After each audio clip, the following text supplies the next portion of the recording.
Ini kejadian sebenarnya. Lalu saya datang ke rumahnya, saya batalkan ceramahku, saya suruh ganti orang.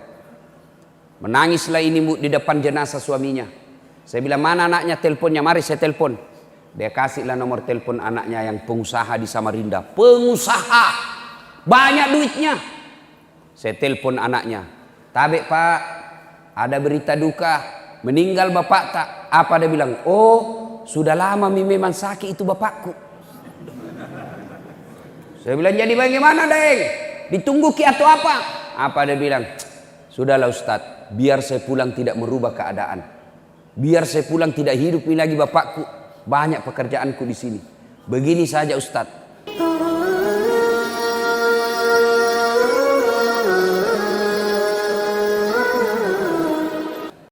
Tersebutlah sahabat Nabi.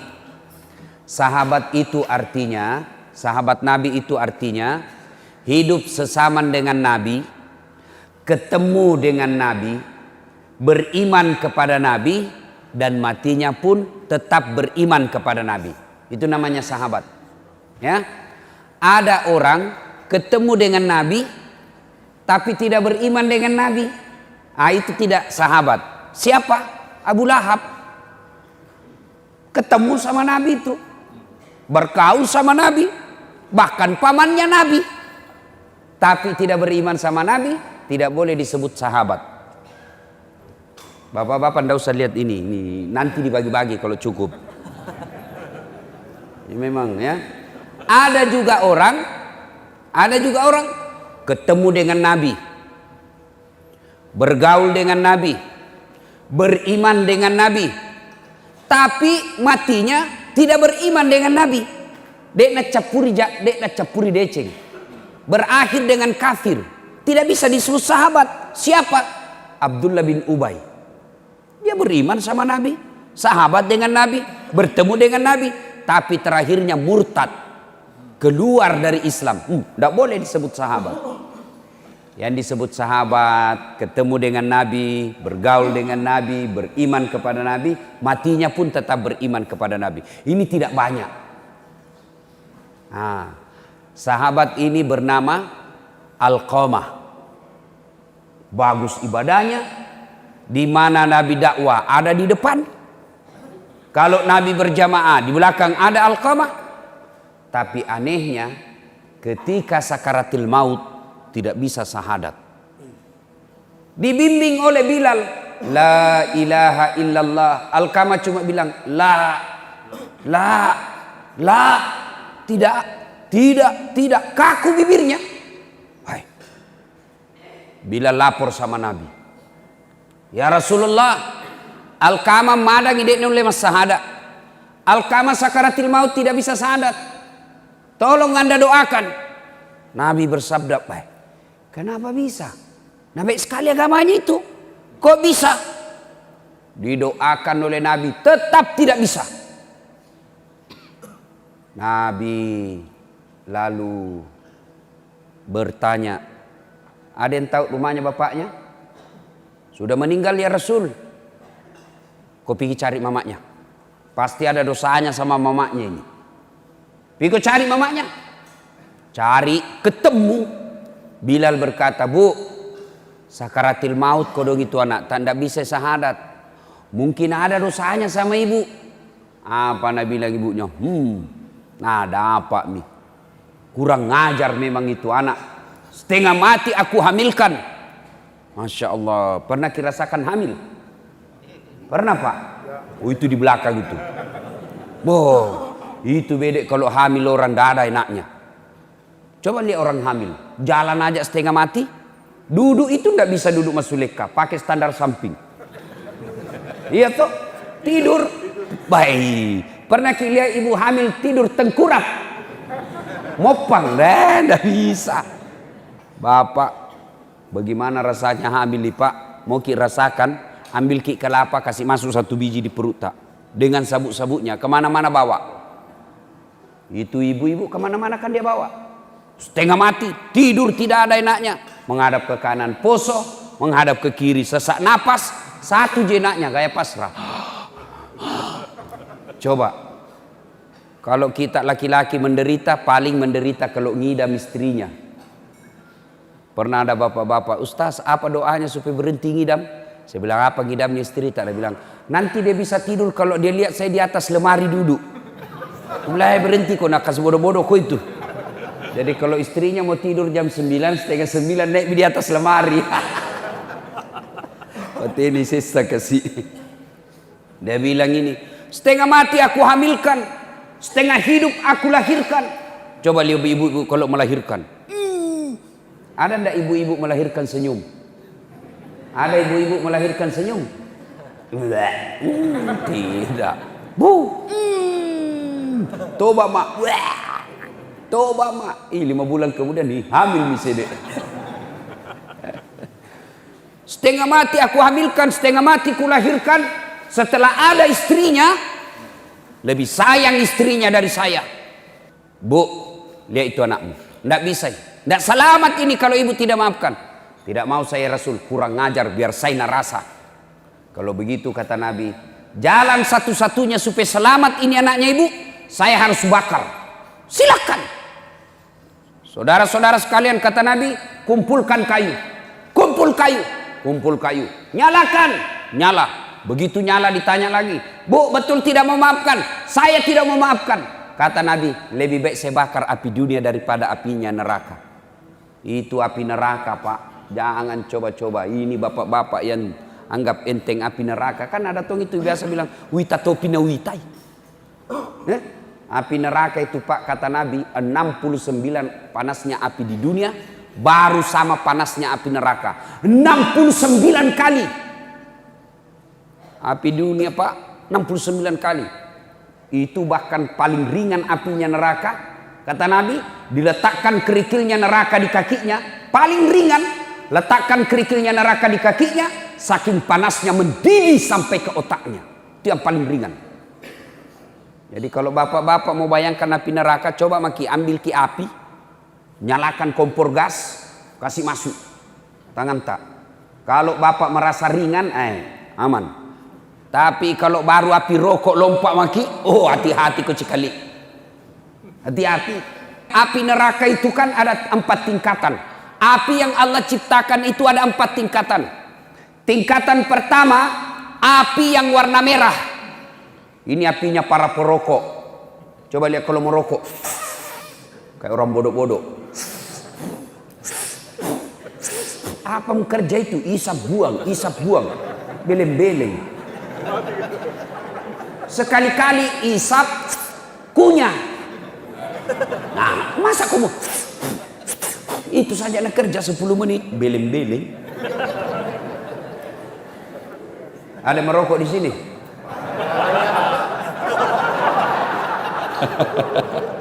Minta maaf Pak, minta maaf. Biar bapak marah, bapak mau marah mau pulang sebentar. Dia bilang Nabi, lebih baik api dunia siksa kau daripada api neraka. Kau tidak bakal tahan itu api neraka. Nyala, diangkat, Alqamah diangkat rame-rame. Kata Nabi, lempar masuk api. Begitu mau dilempar, ibunya berteriak, tahan, jangan kau bakar anakku ya Rasul. Memang dia kurang ajar, memang dia durhaka, tapi sudah kumaafkan dosa-dosanya. Tidak ada artinya sakit hatiku ketimbang melahirkan dia. Tidak ada artinya sakit hatiku ketimbang hamil dia 9 bulan dalam perutku. Saya maafkan dia ya Rasul. Begitu dia bilang saya maafkan, Nabi berkata, letakkan, turun. Pas turun, ditanya kembali ibunya, Bu, betul kita maafkan? Betul ya Rasul. Lalu Alqamah dituntun dan akhirnya dengan susah payah mengucapkan La ilaha illallah Muhammadur Rasulullah. Meninggal dunia. Apa hikmah dari kisah ini Pak? Sahabatnya saja Nabi, hidup sesaman dengan Nabi, didoakan langsung mulutnya yang Rasulullah sallallahu alaihi wasallam, tidak bisa selamat ketika sakaratil maut, menghadapi sakaratil maut dengan susah. Gara-gara apa? Durhaka sama ibunya. Ini kejadian lebih 1400 tahun yang lalu. 1400 tahun yang lalu. Apakah tidak ada sekarang seperti itu? anak durhaka. Wow, lebih banyak lagi sekarang, Pak. Anak-anak kita sekarang tinggi sekolahnya, tinggi tong kurang ajarannya. Bahkan saya baru-baru dapat, Pak. Saya mau pergi taksiyah di Makassar, mau pergi ceramah di Makassar, tiba-tiba ada ibu-ibu menelpon saya. Assalamualaikum Ustadz. Waalaikumsalam. Sambil menangis ini ibu. Ustadz, tolong cepat datang ke rumahku Ustadz. Tolong saya Ustadz. Saya bilang, ibu kenapa? Tenang-tenang ibu. Dia menangis terseduh-seduh.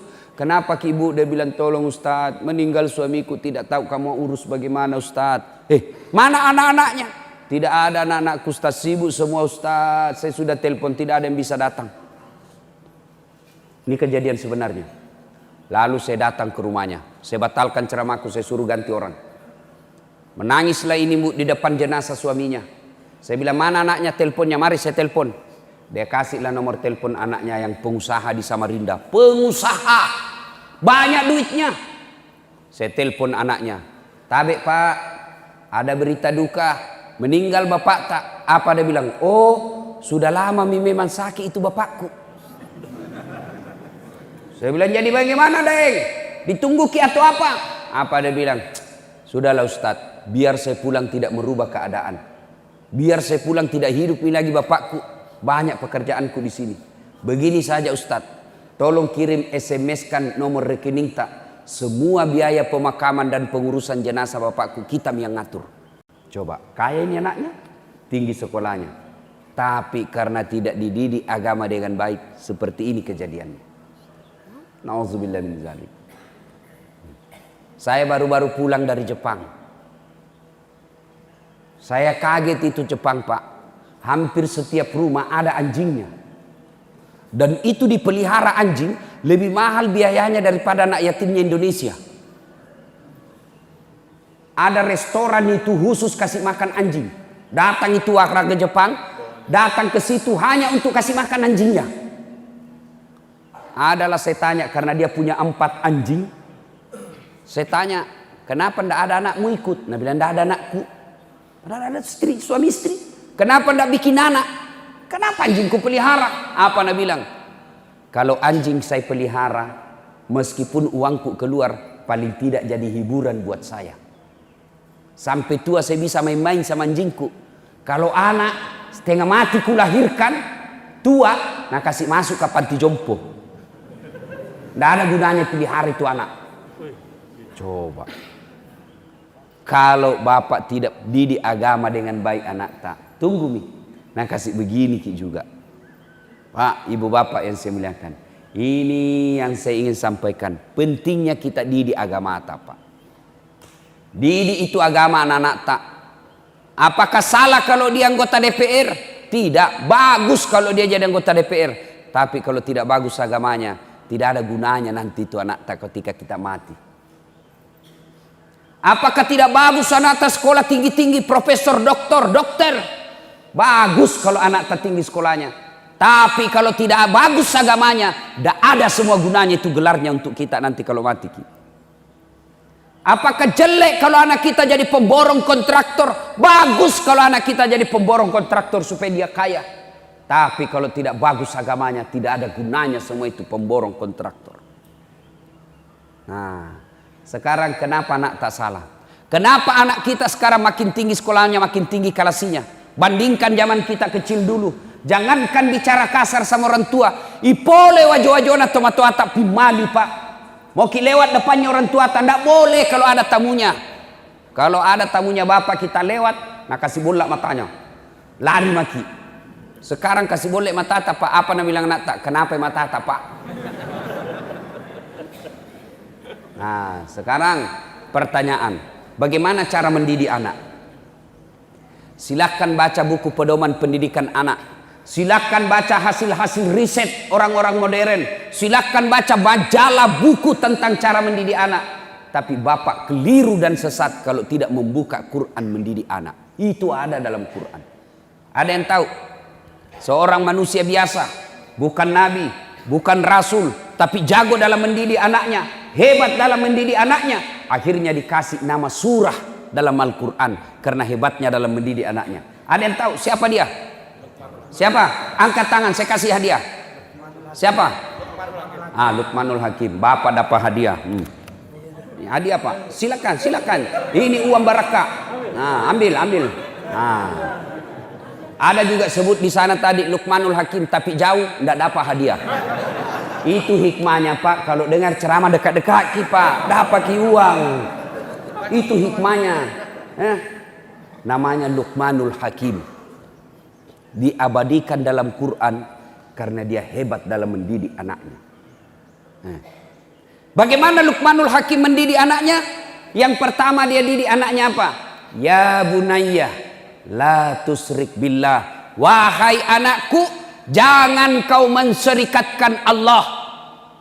Yang pertama diajarkan anak kita akidah la ilaha illallah Muhammadar Rasulullah. Tiada Tuhan selain Allah, Muhammad adalah Rasul Allah. Itu dulu diajarkan. Bagaimana aplikasinya itu akidah? Termasuk keyakinan tentang 3 hal. Perbaiki akidahnya anak kita ini. Apa itu? Jodoh itu di tangan Allah. Ajal itu di tangan Allah. Rezeki itu di tangan Allah. Biar kau setengah mati, kau pakai akalmu, kau pakai kakimu, kau pakai tanganmu. Kalau bukan rezekimu tidak masuk ke kantongmu. Sebaliknya, biar kau tidak kerja keras, kau hanya buka toko sederhana, tapi karena rezekimu datang dari Allah, tidak ada yang bisa halangi kamu. Itu akidah. Cuma kita jarang ajar anak kita begini. Coba Ibrahim alaihissalam. Ketika Ibrahim alaihissalam tua, dia kumpul anaknya. Apa dia tanyakan anaknya? Anakku, ma ta'buduna min ba'di. Nanti kalau bapak mati, apa kamu sembah? Kita kalau tua apa kita bilang sama anak tak? Ma ta'kuluna min ba'di. Nanti kalau mati karena apa kamu makan? Saking makannya saja anak tak kita pikir. Padahal tidak ada orang mati kelaparan di sini. Ada mati kelaparan di sini? Tidak ada Pak. Pertama didik anak kita adalah akidahnya. Bagaimana sebenarnya kewajiban orang tua kepada anak? Apa kewajiban orang tua kepada anak? Artinya apa? Berdosa kalau dia tidak lakukan kepada anak. Apa itu? 1, beri nama yang baik. Begitu lahir anak tak kasih nama yang baik. Ada lagi orang bilang, apa arti sebuah nama? Oh bodoh itu kalau ada orang bilang begitu. Bayangkan kalau tidak ada semua nama tak di sini. Bagaimana kita mencoblos caleg? Kalau tidak ada namanya. Bagaimana bapak mau telepon saya ceramah kalau bapak tidak punya nama? Halo, ada ustaz? Ustaz yang mana? Ada itu yang pendek. Banyak itu ustaz pendek di Makassar. Bagaimana? Nama itu penting. Dalam Islam, nama adalah doa. Ketika anak namanya mutmainnah, artinya jiwa yang tenang. Ketika panggil temannya, oh mutmainnah, itu berarti orang, wahai kau jiwa yang tenang. Nama adalah doa. Itu di dunia. Lalu nama adalah identitas. Nama adalah ciri, tanda. Sebut nama tak Pak? Bapak sebut nama, paling tidak ada 2 saya tahu. Siapa? Suku dan agama. Sebut nama tak? Nama Muhammad Margono, Islam, Jawa. Itu. Nama Bertus Magaluntung. Dia sana tuh raja ini, Kristen. Dari nama bisa ditahu agamanya orang. Abdul Jabbar 99% pasti Muslim. Ambot Dalle, kan dalah kalau orang Jawa. Mana ada orang Jawa namanya Ambot Dalle? Tidak ada itu. Kalau Jokowi, ya. Prabowo, ya. Margono, Susilo Wamba Mulyono, itu Jawa. Kalau Ambot Dalle, Bugis lah itu. Itu orang Bugis tidak mau kalah sama Udin sedunia. Pernah dengar itu Udin sedunia? Ada juga namanya Ambok sedunia. Ambok yang banyak rezekinya namanya Ambok Dalle. Ambok yang setiap berniaga untung terus namanya Ambok Upe. Ambok yang tidak pernah lolos kalau mencalek namanya Ambok Saka.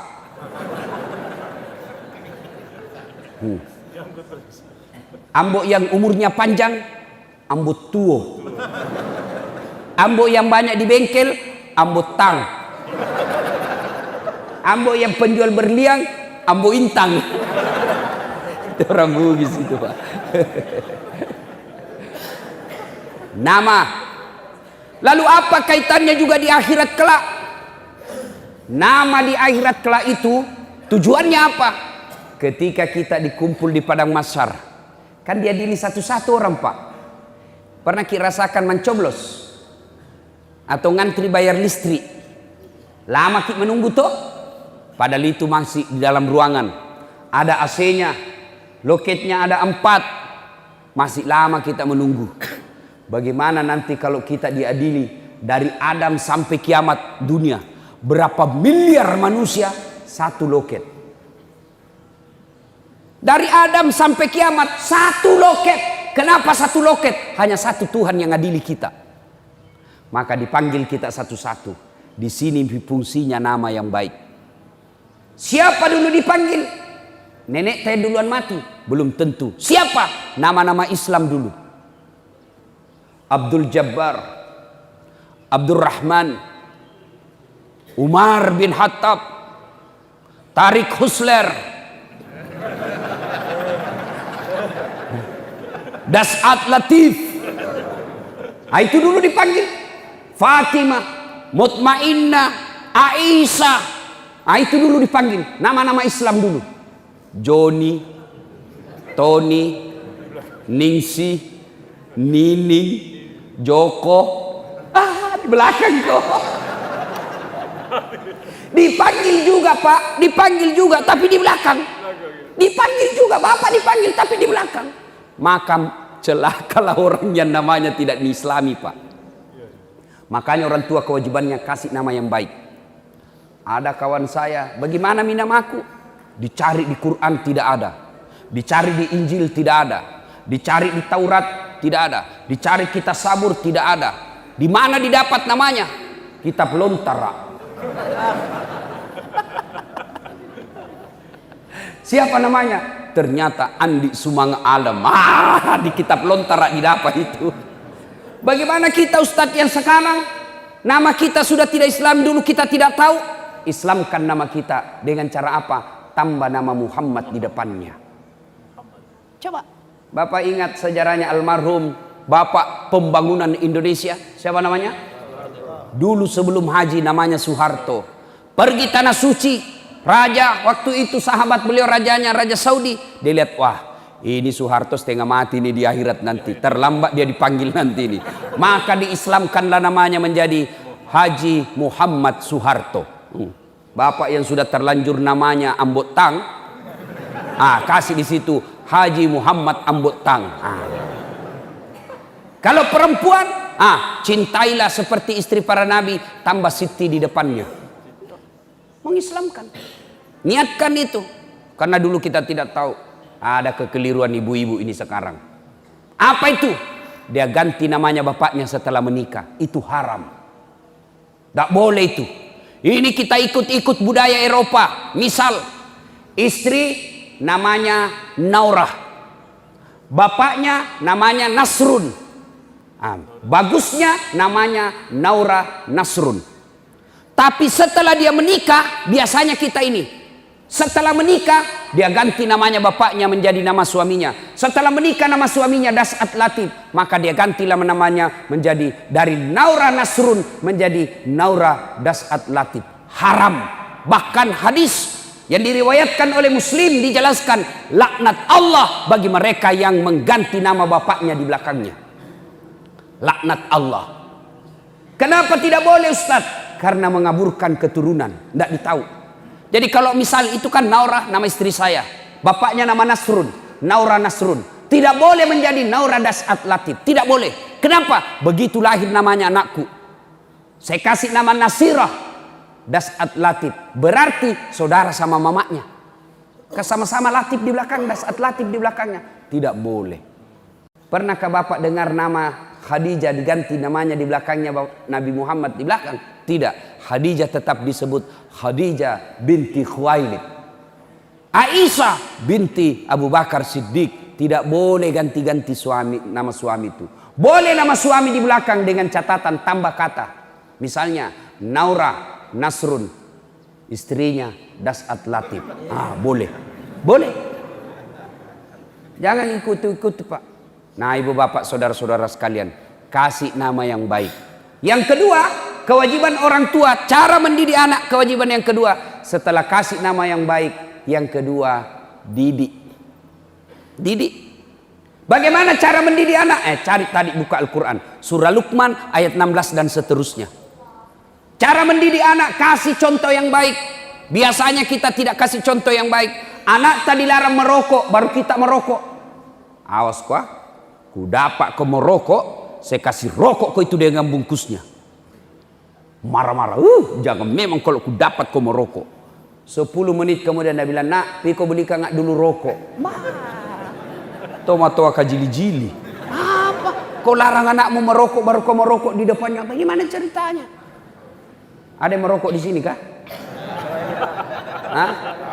Berhenti maki Pak merokok, berhenti ki Pak. Saya doakan ki berhenti merokok Pak.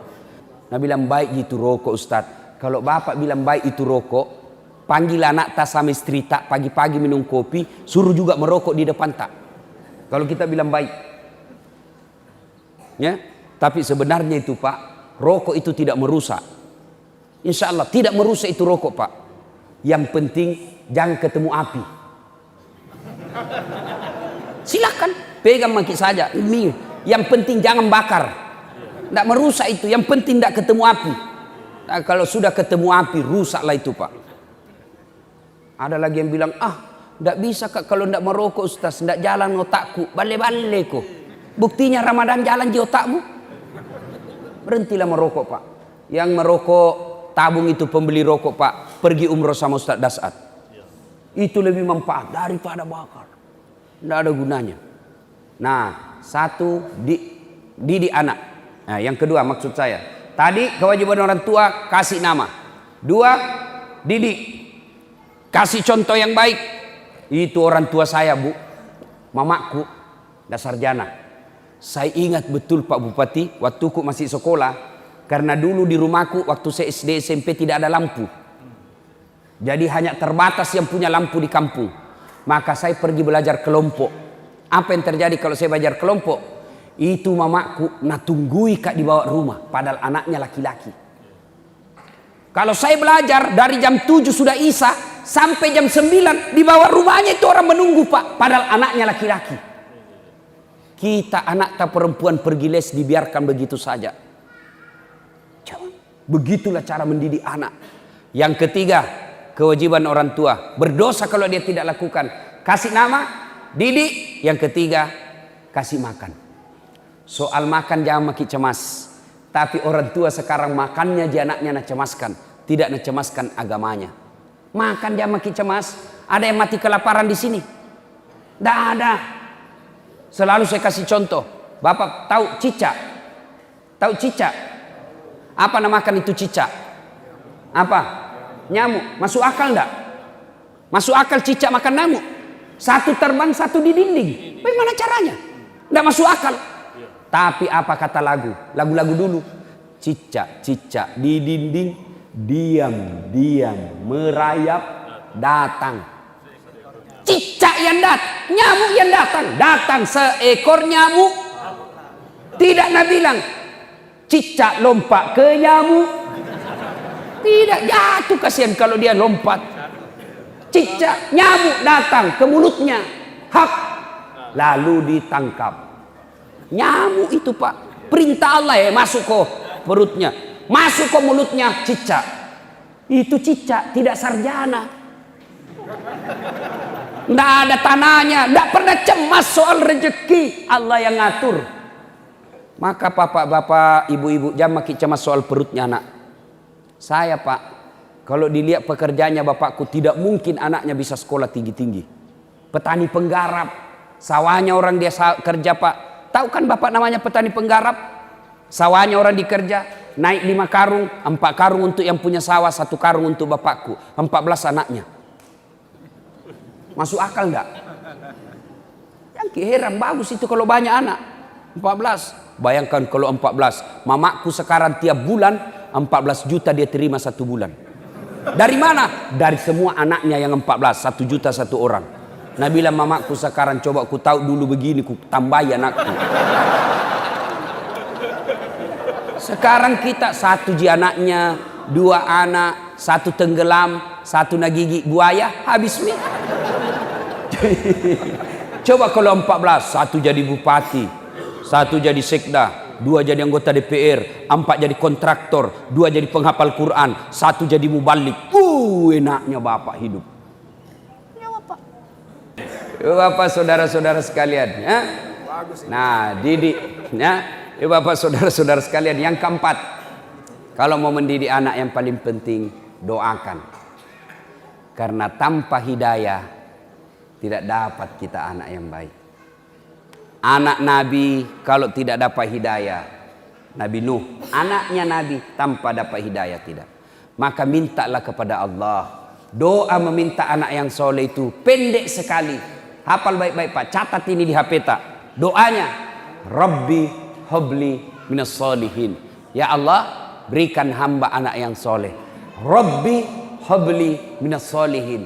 Ya Allah, berikan hamba anak yang soleh. Kapan caranya Ustaz? Kita suap anak tak, ibu-ibu kita kasih nete anak tak, kasih asi. Sudah. Rabbi habli minas solihin. Rabbi habli minas solihin. Usap-usap kepalanya. Rabbi habli minas solihin. Jami kalau bapaknya. Rabbi habli.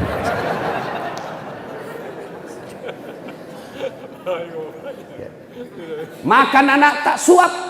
Disuap anak tak, doakan lagi. Rabbi habli minas solihin. Mama kau nak, mama. Rabbi habli minas solihin. Doakan. Di mandi anak tak disampoi. Rabbi habli minas solihin. Mau pergi sekolah peluk, bisik di telinganya, Rabbi habli minas solihin. Nah tanya ke anak tak, apa aja itu mak selalu kita baca? Saya doakan kina supaya jadi anak yang soleh. Ini biasa kita orang tua tidak mau ki sama anaknya. Sama anaknya tetangga, mana mama tak nak. Itu sama anaknya orang, sama anak tak, mana kok? Sama anaknya sendiri kasar. Nah, Rabbi habli minas solihin. Saya doakan kita supaya kita beriman, soleha, soleh. Sampai di sekolah diajak bolos sama temannya. Ayo bolos. Apa nak bilang anak? Tanda deh. Nak doakan nggak tadi mamaku anak soleh. Ada kemanakanku Pak. Sudah mau maghrib masih main bola. SD. Sepanggil Fatur. Sudah mi. Ayo masuk ke masjid. Pergi masjid jamaah sama om. Dia bilang sedikit lagi om. Kutunggu mi. Begitu asan masih main bola. Terpaksa Ustadz Dasat masuk lapangan. Saya bisik telinganya. Rabbi habli minas solihin. Langsung menangis Pak, menangis. Heran semua orang lihat, jagoan Pak Ustaz. Nggak bisik jika menakannya nak menangis. Dia tidak tahu telinganya saya bisik, tanganku dibawa makan jiki. Artinya apa? Kalau anak tak salah, kasih hukuman. Supaya apa? Dia tahu bahwa salah. Itu orang dulu Pak. Kita orang tua tak kalau salah, aina bebak mimatoki Pak. Nah pukul ki. Saya pernah diikat di tiang rumah. Diikat Kak di tiang rumah. Baru dikasih kapas ini telingaku. Sama hidung. Sedikit. Apa? Baru bapakku ambil sarang arella. Semut-semut yang itu dan pohon-pohon yang besar. Bukan semut kecil. Kalau semut kecil Pak bahaya. Yang semut yang besar-besar itu. Dia gugurkan itu di atas kepalaku Pak. Kenapa? Saya didapat tidak sholat Jumat. Coba. Saya pernah dilomboki mulutku. Lombok besar bukan lombok kecil. Karena kalau lombok kecil pedih sekali. Itu mamaku itu lombok besar. Nak cobek. Sudah itu nak ambil. Nak simpan di mulutku. Nah apa? Saya didapat sebut alat kelamin perempuan. Majak simpan. Coba. Tuh ibu-ibu dulu. Coba ke. Sekarang anak tak salah. Biasa. Enggak apa-apa Ji. Akhirnya terbiasa salah. Minta HP. Enggak mau bapaknya kasih. Langsung datang mamanya. Kasih nih. Apa gunamu jadi camat? Banyak uangmu setengah mati kau cari uang urus rakyat. Ada camat di sini. Minta maaf Pak camat. Bukan kita. Camat lain. Setengah mati kau di. Enggak mungkin Pak Bupati ku sebut. Enggak takut Pak camatmu saja. Coba bayangkan. Marah mamanya, kasih nih. Banyaknya wamun tidak bisa belikan nih. Kasih susah saja, beli kami saja daripada nak kasih susah ki. Jangan ki jadi istri kalau tidak mau ki susah. Kalau tidak mau ki susah ibu jadi gasturi ki. Jadi gadis tua Republik Indonesia. Memang harus susah namanya orang tua. Pak, Bu, itu orang tua dulu cara didik anak belum tentu tidak ada sekolahnya lalu tidak contoh. Jangan. Banyak cara mendidik anak orang tua dulu yang sekarang mesti kita contoh. Apa itu Ustaz? Satu, lihat orang tua dulu. Kalau anaknya mau pergi main, apa nak bilang? Pergi aku main, bawa adekmu. Tiwian rimu, kalau nangis adekmu kau kupukul. Akhirnya apa? Kita saling membela bersaudara. Dulu satu tempat tidur, 4 di atas. Apa tujuannya? Ada jadi intel. Mak, pacaran nih kakakku. Kenapa kau tahu? Ku dapat suratnya. Karena kita satu tempat tidur, ditahu. Coba maki. Dulu kalau kita makan jelas jadwalnya. Makan pagi, makan siang, makan malam. Tidak boleh makan sendiri-sendiri. Makan kita sama-sama. Pada saat kita makan, ibu bapak nasihati kita dalam bahasa Bugis. Nah, Andre makasih kesina.